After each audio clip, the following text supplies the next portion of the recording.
سلام، امیدوارم که حالتون خوب باشه. توی این ویدیو قرار راجع به تفاوت 2 تا کلمه‌ای صحبت کنم که اگر اهل مدیتیشن باشین احتمالاً زیاد شنیدینش. مدیتیشن، مایندفولنس یا ترجمه فارسی مایندفولنس، ذهن آگاهی. احتمالاً این 2 تا کلمه رو توی این هیته زیاد شنیدین ولی شاید فرقش رو ندونین.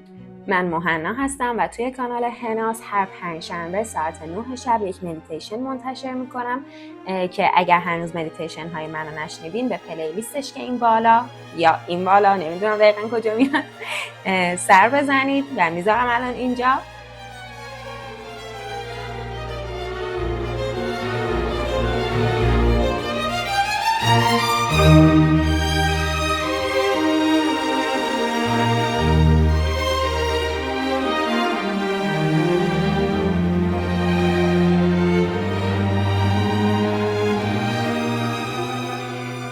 خب بریم سراغ فرق مدیتیشن با مایندفولنس یا ذهن آگاهی. اولین تفاوتشون از لحاظ فرهنگی و تاریخی هست.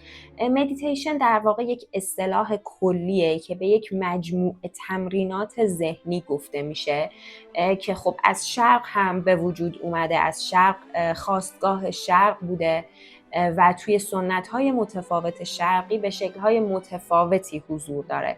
مثلا توی بودیسم مدیتیشن هایی داریم به اسم ساماته که برای آروم کردن ذهن، یا مدیتیشن ویپاسانا که شاید بیشتر شنیده باشین کلمش رو، برای حضور عمیق‌تر در واقعیت هستش و در واقع دیدن واقعیت هرچه بیشتر. ولی مثلا در هندویسم مدیتیشن ها بیشتر روی تکرار تمرکز دارن، تکرار یک مانترا یا تکرار همراه شدن با تنفس یا موندن روی تجسم یک تصویر و خب اینا فرقایی که با هم دیگه دارن. مدیتیشن توی سنت تائویسم هم هست و اینها بیشتر توی شرقن و تمرینات ذهنی هستن و خب یک کمی هم رنگ و بوی سنت، مذهب و دین دارن.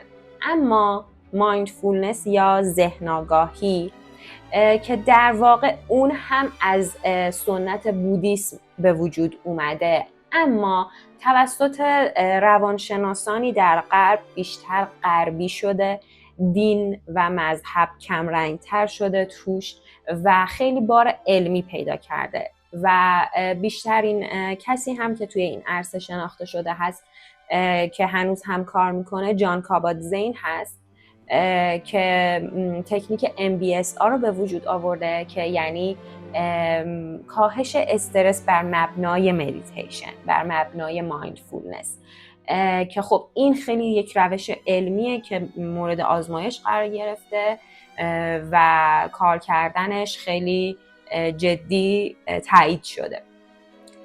تفاوت بعدی بین مدیتیشن و مایندفولنس یا ذهن آگاهی توی اثریه که روی ذهن ما میذارن.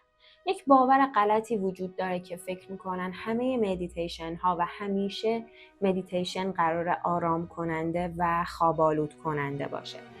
البته که خیلی از مدیتیشن ها همین کار رو میکنن، مدیتیشن هایی که روی آرامسازی بدن کار میکنن یا روی کاهش تنش عضلانی کار میکنن، اما از اون ور مدیتیشن های زیادی هم داریم که روی افزایش سطح انرژی کار میکنن و حتی مراقبه های رقصگونه‌ای هستن.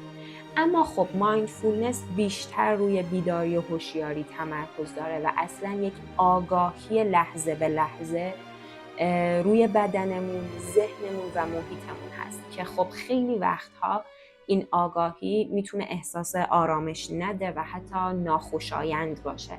اما روی کردی که مایندفولنس پیش میگیره اینه که به سمت همه این احساسات لحظه‌ایمون با پذیرش بریم و حتی احساسات ناخوشایند رو هم با پذیرش باهاشون مواجه بشیم.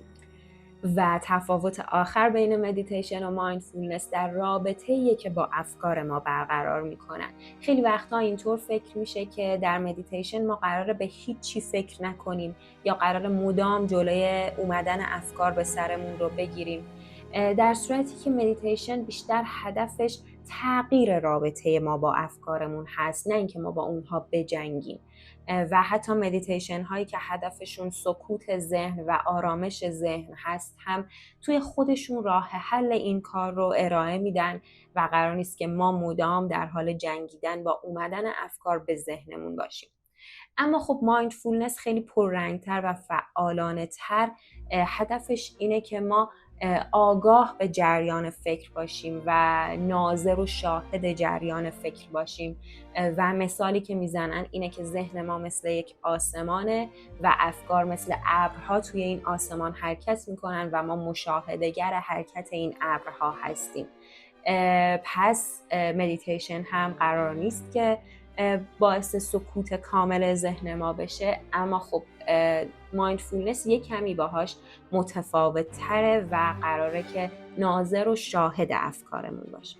پس در جمع‌بندی اگر بخوام این بحث رو جمع‌بندی کنم باید بگم که در یک جمله باید بگم که همه مایندفولنس ها مدیتیشن هستن، اما همه مدیتیشن ها مایندفولنس نیستن. خب مرسی که همراه بودین و این اولین ویدیوی من در مورد مدیتیشن بود. توی ویدیوهای قبلی مدیتیشن دادم که اگر ندیدینشون توی پلیلیست مدیتیشن ها پیداشون کنید و قرار از این به بعد ویدیوهای بیشتری در مورد مدیتیشن بذارم. این اولیش بود، قراره بیشتر راجع به چیستی مدیتیشن، کاربردهای مدیتیشن و فواید و مضراتش صحبت کنیم. شاید حالا نمیدونستین که مدیتیشن میتونه ضرر هم داشته باشه، ولی داره. با هم دیگه راجبش صحبت میکنیم. مرسی که همراه بودین. کانال رو سابسکرایب کنین و زنگولش رو بزنین تا در جریان اومدن ویدیوها قرار بگیرین. اوقاتتون خوش.